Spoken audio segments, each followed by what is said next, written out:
Hello कहना जी, सबसे पहले वेलकम टू आवर चैनल।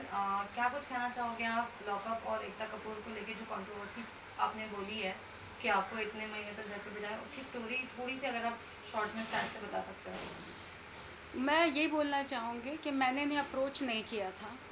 मैं इनके पास काम मांगने नहीं गई थी। इनकी कास्टिंग टीम का मुझे कॉल आया था कि हम लोग एक रियलिटी शो कर रहे हैं जो कि काफ़ी हद तक सिमिलर होगा बिग बॉस जैसा, बट बिग बॉस नहीं है। सो करते हैं। अर्लियर मैं नहीं करना चाहती थी क्योंकि मुझे ऐसा लगा कि कहीं कोई इश्यूज़ ना हो जाएं, बट स्टिल देन इन्होंने मुझसे कहा चलो एक मीटिंग कर लेते हैं। मैं फ़र्स्ट मीटिंग करके आई एंडे मॉल शाइन इंडिया में, जहाँ पे मेरी काफ़ी लोगों से मुलाकात हुई। जूम कॉल पे मेरी शो के क्रिएटिव हेड से बात हुई। देन दे वर लाइक हम ये शो कर रहे हैं। 2 दिन के बाद मुझे कॉल आया पेमेंट को लेकर के। फाइनली हम लोग एक पॉइंट पे आए कि मैं 1.5 लाख रुपीज़ पर वीक ले रही हूँ। मेरे पास कंफर्मेशन लेटर आ गया, मेरे पास सब कुछ हो गया। उसके बाद मेरी इनके टीम मेंबर से, क्रिएटिव हेड, ईपी, चैनल वाले सबके साथ में जूम कॉल पे बात हुई। और वहाँ पे उन लोगों ने मुझसे पूछा आपको पता है हमारे शो की होस्ट कौन है। देन फाइनली मुझे पता चला कि कंगना रनावत ये शो कर रही है। उनका पहला क्वेश्चन कि आपको कोई इशू तो नहीं कंगना कर रही है, क्योंकि देयर वर मैनी आर्टिस्ट जिन्होंने छोड़ दिया ये शो जब उनको पता चला कि कंगना रनावत कर रही है शो। मैंने कहा नहीं नहीं, मुझे कोई इशू नहीं, वो अपना काम करिए, मैं अपना काम कर रही हूँ। फिर उसके बाद उन्होंने मुझसे पूछा आपको पता है यहाँ पे आपके सीक्रेट्स रिवील होंगे, जब आपका एलिमिनेशन राउंड आएगा तो हम लोग आपके सीक्रेट्स रिवील करेंगे, आपको अपने आप को बचाने का वही एक तरीका है। फिर आपके पास आपके पॉइंट्स होने चाहिए आर्ग्यू करने के लिए। फिर वही सारी बातें हुई। फिर उसके बाद उन्होंने मुझसे पूछा आपके ब्लड टेस्ट, आपके लास्ट 1 ईयर में जो भी चेकअप्स हैं, जो भी मेडिसिन लेती हैं, आप अल्कोहल कंजम्पशन करती हैं नहीं करती हैं, आप सिगरेट्स पीती हैं नहीं पीती हैं। तो मैंने बताया मैं सिगरेट्स नहीं पीती हूँ, मेरा अल्कोहल का कोई सीन नहीं है। फिर मैंने सारे मेडिकल रिपोर्ट्स उनको दिए, एंडेमोल का सारा फॉर्म जो आता है वो सारी चीज़ें मैंने उन्हें भेजी। उसके बाद उन्होंने मुझसे डॉक्टर का नंबर लिया, उन्होंने बात की। मैं डायबिटिक हूँ, मैं इंसुलिन डिपेंडेंट हूँ, तो मेरे उन्होंने इंसुलिन के नाम मैंने 1.5-2 महीने के लिए शॉपिंग कर ली दवाइयों की। फिर उन्होंने उसके बाद मुझे सबर्बन भेजा जहाँ पे वो सारे टेस्ट करते हैं, सारे ब्लड टेस्ट वो करवाए। उसके बाद इनके साइकेट्रिस्ट के साथ में 2 से ढाई घंटे का सेशन था, वो हुआ। वो इंटरेक्शन किया पूरी तरह से प्रॉपर। फिर उसके बाद इनके क्रिएटिव हेड वगैरह सबके साथ फिर से 2 से ढाई घंटे का सेशन हुआ। फिर उसके बाद बैक टू बैक चल रहा है, बैक टू बैक चल रहा है। फिर कोशा के साथ में मैं कंटिन्यूसली टच में हूँ, रिदांश के टच में कंटिन्यूसली हूँ। सबसे बातें चल रही, सारी चीज़ें हो रही हैं धीरे धीरे। हाँ। फिर एक दिन एक पॉइंट पे आते हैं कि now you should start shopping. मैंने कहा चलो ठीक है। तो उनकी एक बड़ी लंबी चौड़ी सी लिस्ट आई जहाँ पे it was written very clearly कि आपको ऐसे बैग कैरी करने हैं, उस पर कोई ब्रांड नहीं होना चाहिए, कोई लोगो नहीं होना चाहिए, कोई प्रिंट नहीं होनी चाहिए, कोई फेमस कार्टून नहीं होना चाहिए, कोई रिलीजियस कैरेक्टर नहीं होना चाहिए। पूरी की पूरी शॉपिंग बदलनी पड़ गई, पूरे सामान चेंज करने पड़ गए। 2 से ढाई लाख की सिर्फ शॉपिंग हुई। मैं ये अमाउंट इसलिए मेंशन कर रही हूँ, बहुत छोटा पैसा है, ऐसा नहीं कि बहुत बड़ा है, बट जिस सिचुएशन में मैं अभी हूँ, क्योंकि मैंने 1 साल से कोई काम नहीं किया, तो मेरे लिए मैटर करता है। अगर आपको मुझे शो में नहीं लेना था तो आपको मुझसे इतने फालतू के खर्चे नहीं करवाने थे। अब आप कहोगे कि वो कपड़े तो मैं पहन सकती हूँ, तो वैसे कपड़े मैं नहीं पहनती हूँ जो मैं जेल के अंदर पहनने के लिए मैं ख़रीद रही हूँ। जेल में पहनने के लिए मैं ट्रैक ले रही हूँ, मैं शूज़ ले रही हूँ जो ब्रांड्स वाले नहीं हैं, क्योंकि आप मुझसे अलग अलग टाइप की एक्टिविटीज़ कराओगे। तो मैंने सिर्फ आपके लिए शॉपिंग की। उसके बाद मैं आप लोगों से बार बार पूछ रही हूँ कि क्या मैं कोई दूसरा शो पकड़ लूँ। आप लोग अरे नहीं नहीं नहीं, आप कैसे शो कर सकती हैं, आप बालाजी का शो कर रही हैं। अगर आप कोई दूसरा काम करेंगी और वो रिलीज़ हो गया तो उनको सारी टीआरपी मिल जाएगी, उनको सारा बेनिफिट मिल जाएगा, आपने मुझे शो नहीं करने दिया। देन आप तो कॉन्ट्रैक्ट में हो, आपकी डेट तक क्लियर नहीं होती। आप मुझे 28 से क्वारंटीन में भेजने वाले थे और 18 को आप मुझे फ़ोन करके बोलते हैं कि हम लोग फर्स्ट वीक में एंटर नहीं हो रहे हैं। 28 को हम लोग कालिया मैदान फिल्म सिटी में जाकर आपके पोस्टर शूट कर रहे हैं, आपके टीज़र शूट कर रहे हैं, आपके ट्रेलर शूट कर रहे हैं, आपके बाइट शूट कर रहे हैं, आपका कोई प्लान नहीं। आपको मैं पूछती हूँ मैं कब जा रही हूँ, आप कहते हैं आप अगले हफ्ते जा रहे हैं। मैं अगले हफ्ते पूछती हूँ आप अगले हफ्ते जा रहे हैं। आपका कोई सेटअप नहीं है, आप कुछ नहीं बताते हो। और फिर अगर कोई स्टैंड लेता है तो आप लोग कहते हो आर्टिस्ट गलत बोल रहा है, वो कंट्रोवर्सी कर रहा है। क्यों ना आर्टिस्ट स्टैंड ले। सो मैम आपका रिएक्शन कैसा था कि आपको जब पता चला कि कंगना मैम इस शो की होस्ट है? अर्लियर मुझे जेन्युइनली बताऊँ थोड़ा सा डर लगा था, थोड़ा सा। और वो डर इसलिए लगा था क्योंकि कंगना की जो आइडियोलॉजी है और जो मेरी है वो काफ़ी हद तक अलग है। जिस तरीके से वो चीज़ों को देखती है मैं नहीं देखती हूँ। हर किसी के अपने अपने पॉइंट ऑफ व्यू होते हैं, मेरे अपने हैं। So I am no one to say कि शी इज़ रॉन्ग और कुछ भी, बट चीज़ें बदल जाती हैं। और जब कहा जाता है ना कि कंगना होस्ट है, एकता कपूर का शो है एंड आपको सीक्रेट्स रिवील करने हैं, तो वहाँ पे थोड़ी सी घबराहट होती है। But then I was like कोई बात नहीं यार, वो अपना काम करे, मैं अपना काम कर रही हूँ, क्या फ़र्क पड़ता है। और शो के जेलर करण कुंद्रा की बात करें तो उनके बारे में आपका क्या कहना है? मुझे करण कुंद्रा शो का जेलर है वो मुझे नहीं पता था। वो बहुत बाद में रिवील हुआ है, क्योंकि फर्स्ट डे जब आई थी तो रवीना टंडन आई थी, वो भी हम लोगों को नहीं पता था। वो कहते हैं ना, वो बहुत हिडन चीज़ें थी, क्योंकि इन लोगों ने पूरी कोशिश की थी कि किसी भी कंटेस्टेंट को दूसरे के बारे में पता ना चले। उसी तरीके से उन्होंने बहुत सारी चीज़ें ना छुपा के रखी थी। करण जब एक्चुअली एंटर होने वाला था उसके 3 या 4 दिन पहले मुझे पता चला कि करण ये शो कर रहा है, और मुझे करण से कोई फ़र्क नहीं पड़ता। सो मैम जैसे कि ये सब हुआ तो आपको लगता है कि आपके बैकफायर हो सकता है आपके ऊपर? इससे ज़्यादा क्या बैकफायर होगा? आपने मुझे 4 साढ़े 4 महीने घर पे बैठा दिया, इससे ज़्यादा क्या बैकफायर कर लोगे?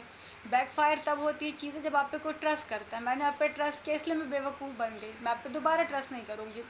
क्या होगा? आप मुझे काम नहीं दोगे। आपने मुझे आज कौन सा काम दे दिया कि आज मैं आपके बड़े गुणगान करूँ, अरे आप तो बहुत अच्छे जैसे बाकी लोग करते हैं। बटरिंग तो मुझसे वैसे भी नहीं होती, आपको शुरू से पता था। बूट लिक करने वालों में से मैं नहीं हूँ कि आपसे मुझे काम चाहिए तो मैं कल से जी हुजूरी करने लग जाऊँ, मैं नहीं करूँगी। आपको काम देना है आप दोगे, नहीं देना है नहीं दोगे। एंड मार्क माई वर्ड्स, आज मैं कह रही हूँ, आज की डेट आप याद रख लो, 18 अप्रैल 2022। आज मैं कह रही हूँ, ये एकता कपूर के साथ मैं जीवन में कभी काम नहीं करूँगी। जिस लेडी की अपनी ज़ुबान की वैल्यू नहीं है, आपके कमिटमेंट्स की वैल्यू नहीं है, आप किसी के समय की कीमत नहीं करते, मैं भी आपकी कोई वैल्यू नहीं करती हूँ। एग्जैक्टली। एंड इसके अलावा अगर मैं आपसे पूछूं कि क्या रीज़न आपको लगता है कि आपको टर्मिनेट किया गया, इसके पीछे का जो कॉन्ट्रैक्ट आपका किया गया टर्मिनेट, इसका रीज़न आपके हिसाब से क्या हो सकता है? मुझे कुछ नहीं पता, बिलीव मी, क्योंकि जब मैं शो के लिए मीटिंग करने गई थी तो जिस तरीके से मेरा इनके साथ इंटरेक्शन था, उन्होंने कहा गहना मैम आप लास्ट 1 ईयर से कंटिन्यूसली न्यूज़ में हो, तो बताओ आपको शो करना है। मैंने कहा कर सकते हैं। तो उन्होंने मुझसे पूछा कि आपको लगता है कि आपको और भी पब्लिसिटी की ज़रूरत है? तो मेरा एक स्टेटमेंट था कि पब्लिसिटी की ज़रूरत तो शाहरुख खान को भी होती है। अगर एक एक्टर मार्केट से थोड़े दिन के लिए गायब हो जाए तो उसे कमबैक की ज़रूरत पड़ती है, ये मैंने कहा था। तो ये लोग मेरे को लेकर के बहुत बहुत ओवर कॉन्फिडेंट थे, बहुत ज़्यादा एक्साइटेड थे, मुझे कभी नहीं लगा। और ये जो वाइल्ड कार्ड वाली एंट्री है जो मुझे 18th को पता चली, 18 मार्च को, वो भी मेरे लिए शॉकिंग था, क्योंकि मैं मेन कंटेस्टेंट की तरह जा रही थी। I was one of the 16। मेरी इनके डिज़ाइनर के साथ फिटिंग से लेके हर चीज़ को लेकर बात हुई है। एंड मुझे पता है कि इनके किसी क्रिएटिव हेड को भी नहीं पता था टिल 18th कि मैं वाइल्ड कार्ड में हूँ। और अचानक से जो 21 को पता चला है, वो तो मुझे नहीं लगता किसी को भी पता होगा, तो मुझे कैसे पता होगा? और रीज़न तो एकता कपूर ही बता सकती है। तो वेल आपने घर आप 3.5 महीने बैठे थे, तो आपने इसके ऊपर कोई जो है कंप्लेन रजिस्टर की क्यों नहीं, और कुछ फाइल क्यों नहीं किया उनके अगेंस्ट? देखो मैं आपको एक बात बताती हूँ, जब आप ना कोई इंडस्ट्री में जब आप काम करते हो तो एक तो बहुत टफ हो जाता है किसी के अगेंस्ट केस करना या किसी के अगेंस्ट स्टैंड लेना। और मैं हूँ नहीं उन लोगों में से जो किसी के ख़िलाफ़ केस करे, किसी के ख़िलाफ़ स्टैंड ले। आज ये जो हो रहा है ये मैं अपने लिए स्टैंड ले रही हूँ। किसी को डिफेम करना, किसी के ख़िलाफ़ बोलना, ऐसा कुछ नहीं है। मैं वो बोल रही हूँ जो एक्चुअली ट्रुथ है, मेरे पास हर चीज़ का प्रूफ है। और मैं इसलिए बोल रही हूँ कि अगर आज मैं नहीं बोलूँगी तो कल कोई नहीं बोलेगा। ऐसे ना जाने कितने आर्टिस्ट हैं जिनको 6-6 महीने घर पे बैठा दिया जाता है, उनके साथ शूट कर लिया जाता है, फिर अचानक से शो बंद हो जाता है तो उन्हें उनकी पेमेंट नहीं मिलती है। 3 महीने शो चला, उसके बाद कुछ दिन के बाद बंद हो गया, फिर बोलते हैं 6 महीने बाद पेमेंट ले जाओ। उस ड्यूरेशन में आर्टिस्ट कैसे घर चलाएगा? आर्टिस्ट को 25 दिन के लिए ब्लॉक किया जाता है, 30 दिन के लिए ब्लॉक किया जाता है, 5 दिन का शूट होता है। आर्टिस्ट को सेट पे बुलाकर मेकअप करवा देते हैं, एक्टिंग नहीं करवाते हैं तो पेमेंट नहीं देते हैं, भले आर्टिस्ट का पूरा दिन चला जाए। स्टैंड तो लेना होगा। 12 घंटे के शिफ्ट में आप 18 घंटे काम कराते हो। आर्टिस्ट जहाँ रहता है उससे 2 घंटे की ट्रैवलिंग होती है, 2 घंटे वापस आता है, 12 घंटे की शिफ्ट होती है, 16 घंटे वो वैसे भी काम करता है। उसके बाद आप उसे 8 घंटे और काम कराते हो। आर्टिस्ट सिर्फ ये सोचिए चुप रह जाता है, आज नहीं बोलना है, कल काम नहीं मिलेगा, नहीं बोलना है, इस तरीके से उसकी पूरी ज़िंदगी घिस जाती है। और वो जैसे आया था शायद एक अच्छे इंसान की तरह आता है, बाद में एक ज़िंदा लाश बन के रह जाता है। और एक दिन आता है जो सुशांत सिंह राजपूत जैसे लोग सुसाइड कर लेते हैं, मर जाते हो, पता नहीं कितने लोग मर जाते हैं। बाद में 4 लोग खड़े हो जाते हैं पोस्टर लेके, हमको सिंपैथी है। जब वो ज़िंदा था तब सिंपैथी नहीं थी। आज आप उसके लिए 4 मॉडल्स खड़ी हो जाते हैं रोने को, हम उससे ये करते वो करते। जब वो ज़िंदा था तब कोई क्यों नहीं करता है? सो मैम, आपको जब पता चला कि आप शो में जाने वाली हो तो आप शो फॉलो करती थी, और अगर करती थी तो आपका फेवरेट कंटेस्टेंट कौन था शो में? जब मैं शुरू में मैं भी एक्साइटेड थी कि मैं शो कर रही हूँ, तो जब फर्स्ट डे रिवील हुआ मुनव्वर वगैरह, तो मैं शो को जेन्युइनली बहुत अच्छे से फॉलो कर रही थी। और मैंने देखा मुनव्वर की फ़ैन फॉलोइंग एक्चुअली अच्छी है, लोग उसे वाकई बहुत अच्छे से कमेंट्स करते थे। हम लोग ना कमेंट्स पढ़ते थे, मैं प्रॉपर फॉलो कर रही थी। मैं 2-3 आईडी से मैंने लॉगिन किया था कि बालाजी का शो है, उनके फॉलोवर्स बढ़ जाए, उनके व्यूवरशिप बढ़ जाए। मैं भी बार बार एग्जिट होकर बार बार लॉगिन करती थी कि उनके व्यूवर्स बढ़ जाए। मैं पूरी कोशिश कर रही थी कि लोगों का अच्छा हो जाए। तो मैंने वहाँ रियलाइज़ किया कि मुनव्वर सबसे रियल था, और अगर वो फेक भी था ना तो इतने अच्छे से फेक था कि वो बुरा नहीं लगता था। स्टेटमेंट भी पास करता था तो सार्कास्टिक होते थे, लेकिन वो बेटर नहीं थे। So he was playing really well. वो मेन गेमर था, और सबको वहाँ पे जो कहते हैं ना क्यूट वाला एक अच्छी सी जो फीलिंग आती है तो मुनव्वर के साथ आती थी। आप देखते हर कोई घेर रहा था। कभी शायशा ने कहा उसको क्रश है, कभी कभी सारा उसके साथ होती, पूनम वहाँ पे थी, अंजलि को उसके साथ लव एंगल के लिए क्रिएट कर दिया गया। तो लव एंगल उन्हीं एक्टरों के साथ क्रिएट किए जाते हैं, कहीं भी देख लो, जिनको लंबी रेस के लिए रखा जाता है। आप देख लो तेजरन थे, लास्ट तक रहे। उसके पहले सिद्धार्थ और शहनाज थे, वो भी बहुत टाइम तक रहे। आसिम और उसका जो था उमर, नहीं क्या नाम था, आसिम और हिमांशी, ये लोग साथ में थे। तो जब लव ट्रायंगल या लव एंगल्स क्रिएट किए जाते हैं ना किसी भी टाइप को, इसीलिए रखे जाते हैं ताकि वो टीआरपी दे और लंबे टाइम तक रहें। सो आई फील कि मुनव्वर फाइनल पर तो है। सो आपने जैसे मुनव्वर जी को मेंशन किया, तो उनका भी एक न्यूज़ सामने आ रहा है कि ही इज़ मैरिड, और उनका लॉकअप में कोई लव एंगल चल रहा है। सो उसके ऊपर आपका क्या कहना है? टीआरपी, इसका एक ही जवाब है, TRP. It's all about TRP. Even मुझसे भी पूछा गया था कि अगर आपको शो के अंदर जाके अफेयर करना पड़ा तो I you okay with that? I was like done. मैंने कहा मेरा अगर स्वयंवर भी करवाना पड़े शो में ना तो करवा देना, हम स्वयंवर भी कर लेंगे फॉर टीआरपी।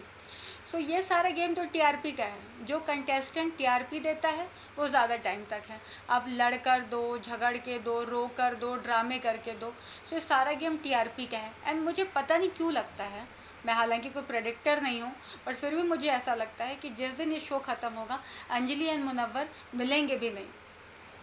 मेरे इस शो को लेके काफ़ी कंट्रोवर्सी हो रही है, तो अगर अब आपको सीज़न 2 या फिर नेक्स्ट सीज़न ऑफर हुआ तो क्या आप जाना पसंद करेंगे? मैं लाइफ में कभी नहीं करना चाहूँगी।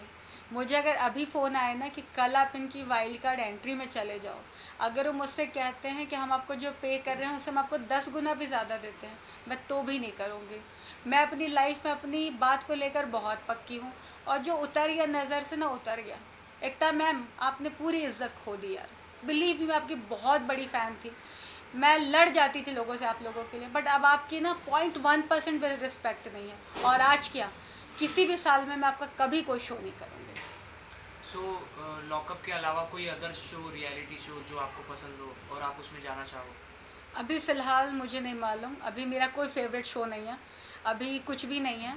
लेट्स सी, कुछ अच्छा शो आता है तो मैं ज़रूर करूँगी, बट अभी एट प्रेजेंट मैं कुछ नहीं कर रही हूँ, क्योंकि उन्होंने बैठा रखा था तो मैंने कोई शो लिया नहीं। सो लास्ट में जाते वक्त आप दर्शकों को क्या बताना चाहोगे? मैं सिर्फ एक बात कहना चाहूँगी, ये इंडस्ट्री जैसे दिखती है वैसी नहीं है। चकाचौंध के पीछे बहुत सारे बेटर ट्रुथ हैं। कई बार लोग बोलते हैं, कई बार लोग नहीं बोल पाते। कोई सुसाइड कर लेता है, कोई इंडस्ट्री छोड़ के चला जाता है, कोई किसी बुढ़े से शादी कर लेता है, कोई कहीं और कर लेता है। जिसको जो मिलता है वो इतना फ्रस्ट्रेट हो चुका होता है ना अंदर ही अंदर, उसको कुछ समझ नहीं आता है। तो जब आप कोई भी एक स्टेटमेंट पास करते हैं ना कि वो न्यूज़ में आने के लिए कर रहा है या इसके लिए कर रहा है, आपको समझना पड़ेगा कि वो एक्चुअली किस पेन से गुजर रहा है। अगर मैं आपका एक दिन बैठा लूँ, जो लोग कह रहे थे लॉकडाउन में हमारी 1 महीने की सैलरी नहीं आई, सैलरी नहीं आई, सैलरी कट है, मुझे तो 4 साढ़े 4 महीने बैठा के रखा गया, कुछ काम नहीं करने दिया गया, तो मैं क्यों ना बोलूँ। आपको अपने लिए स्टैंड लेना चाहिए, लीजिए। अगर आप नहीं लेंगे तो आपके लिए कोई नहीं लेगा। Thank you. Thank you so much. Thank you. हाँ, डन। हाँ।